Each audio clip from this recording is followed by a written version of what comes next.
நீங்க காலையில எழுந்திருக்கிறீங்க, ரொம்ப சோம்பேறித்தனமா இருக்கு, இந்த சோம்பேறித்தனத்தோட இன்னைக்கு நாளை கடக்கணுமா, எழுந்திரிக்கவே மனசு வரல, பெட்ல இருந்து எழுந்திரிக்கவே மனசு வரல, ஒரு எனர்ஜெட்டிக்கா இல்ல, அது மாதிரி நிறைய பேர் ஃபீல் பண்ணுவாங்க. ஸோ தூக்கம் ரொம்ப ஆழ்ந்த தூக்கமா இல்லை அப்படின்னா காலையில எழுந்திரிக்கும் போது உங்களுக்கு எனர்ஜி கம்மியா தான் இருக்கும். உடம்புல குளிர்ச்சித்தன்மை அதிகமாகிறதுனால என்னென்ன உடல் ரீதியான பிரச்சனைகளை ஃபேஸ் பண்ணிட்டு இருக்காங்களோ அவங்க பஸ்திரிக்கா பண்ணும்போது ஹீட் அதிகமாகும்.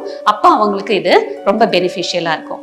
ஸோ குளிர்ச்சி சம்பந்தப்பட்ட பிரச்சனைகள், லோ பிபி இருக்கிறவங்க, உடல்ல குளிர்ச்சி அதிகமானதுனால மலச்சிக்கல் வரவங்க, சீதளம் அதிகமா இருக்கிறவங்க, கபம் ரிலேட்டட் இஷ்யூஸ் அதிகமா இருக்கிறவங்க, ரொம்ப எனக்கு சளி பிடிச்சிக்குது, லங்ஸ் ரிலேட்டட் இஷ்யூஸ் இருக்கு. ஸோ இது எல்லாமே குளிர்ச்சி சம்பந்தப்பட்ட பிரச்சனைகள்.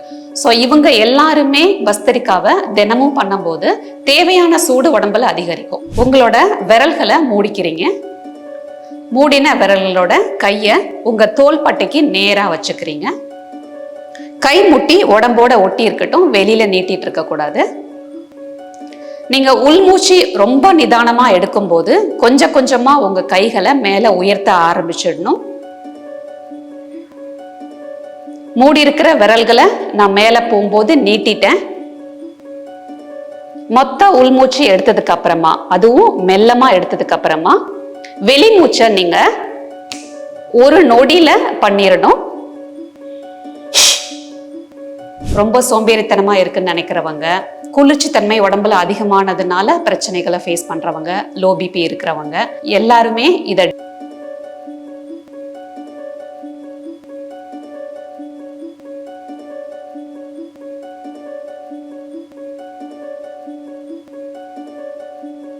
ஹெல்த் கஃபே தமிழ் சேனல் நேயர்களுக்கு வணக்கம். நான் சுகந்தி, யோகா ட்ரைனர். இன்னைக்கு உங்களை உடனடியா எனர்ஜைஸ் பண்ற மாதிரி, நீங்க காலையில எழுந்திருக்கிறீங்க, ரொம்ப சோம்பேறித்தனமா இருக்கு, இந்த சோம்பேறித்தனத்தோட இன்னைக்கு நாளை கடக்கணுமா, எழுந்திரிக்கவே மனசு வரல, பெட்ல இருந்து எழுந்திரிக்கவே மனசு வரல, ஒரு எனர்ஜெட்டிக்கா இல்லை, அது மாதிரி நிறைய பேர் ஃபீல் பண்ணுவாங்க. ஸோ நைட்டு நீங்க நல்லா தூங்கிருந்தீங்கன்னா எனர்ஜெட்டிக்கா எழுந்திரிக்கிற மாதிரி தோணும். ஸோ தூக்கம் ரொம்ப ஆழ்ந்த தூக்கமா இல்லை அப்படின்னா காலையில எழுந்திரிக்கும் போது உங்களுக்கு எனர்ஜி கம்மியா தான் இருக்கும். ஸோ உங்களை உடனடியா உங்களை உற்சாக ஊட்டுற மாதிரி, உங்களோட பாடியோட எனர்ஜியை உடனடியா அதிகப்படுத்துற மாதிரி ஒரு மூச்சு பயிற்சி தான் இன்னைக்கு நான் உங்களுக்கு சொல்லிக் கொடுக்கணும்னு நினைக்கிறேன். அந்த மூச்சு பயிற்சி பஸ்திரிக்கா.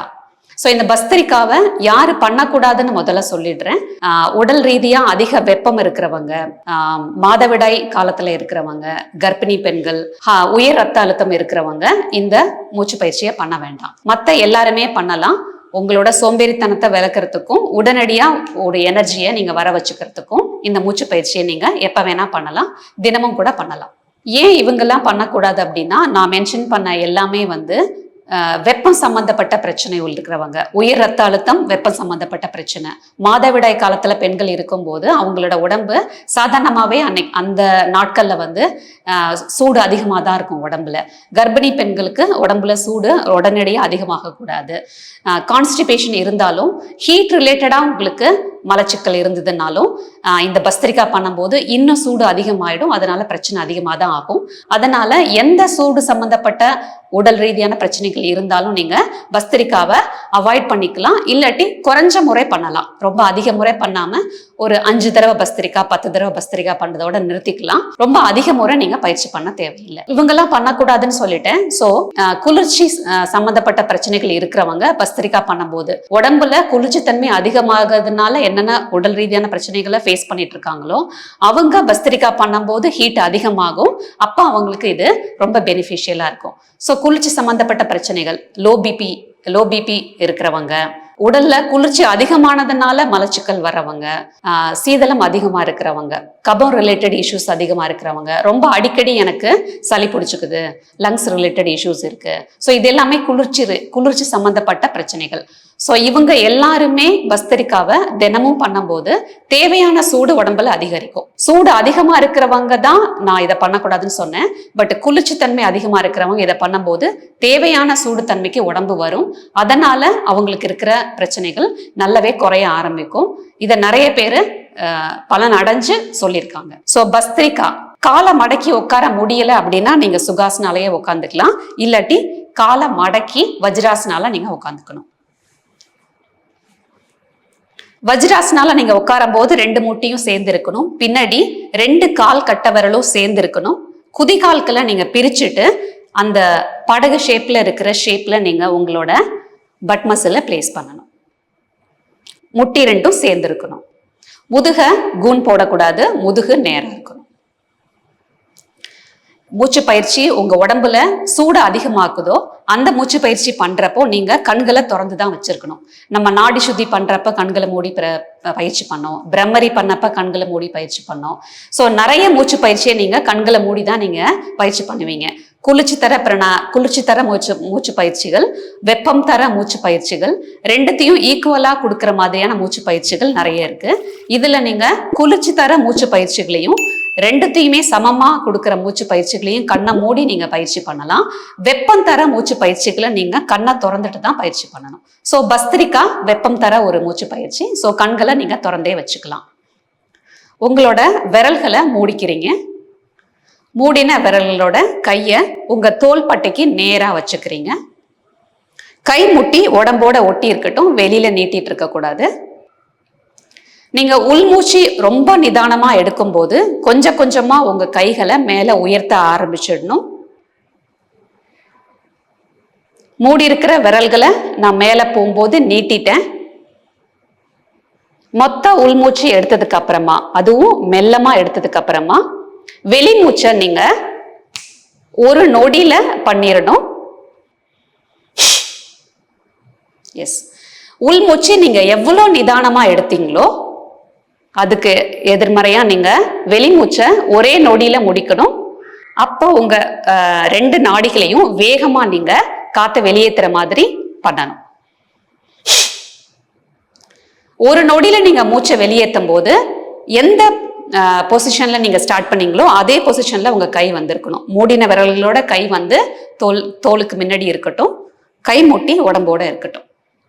இதை நீங்க ஒரே நேரத்துல 5 தடவை பண்ணலாம்.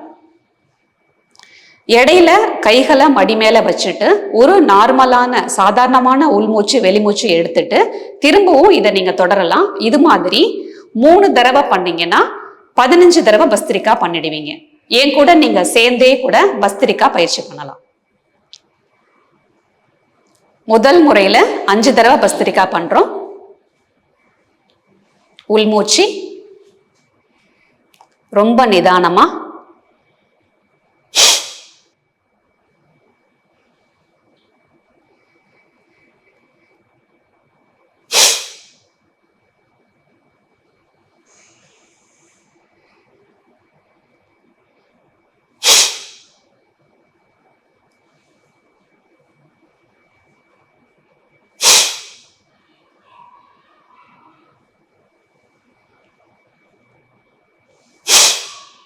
அஞ்சு தடவை பஸ்திரிகா பண்ணியாச்சு.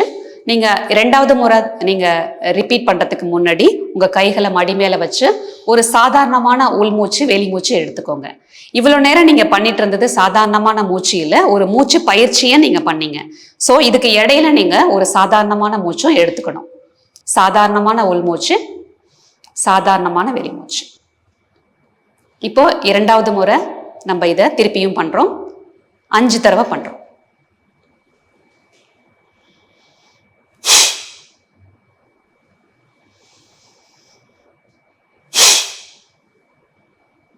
நிதானமான உள்மூச்சு. திரும்பவும் நான் சொல்றேன்.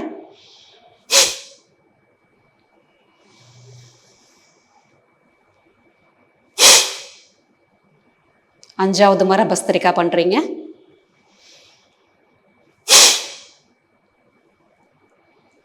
மூன்றாவது முறை நீங்க பஸ்திரிகாவை ரிப்பீட் பண்றதுக்கு முன்னாடி கைகளை மடி மேல வச்சு ஒரு சாதாரணமான உள்மூச்சு வெளிமூச்சு எடுத்துக்கிறீங்க.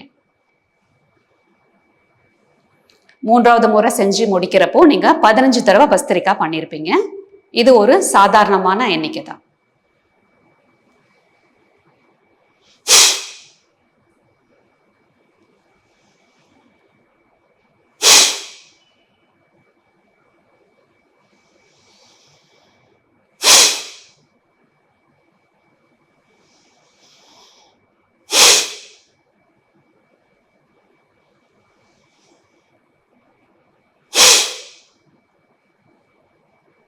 ஒரு முறையும் 5 தடவை பஸ்திரிகா பண்ணி 3 முறை பண்ணி 15 தடவை பஸ்திரிக்கா பண்ணியாச்சு.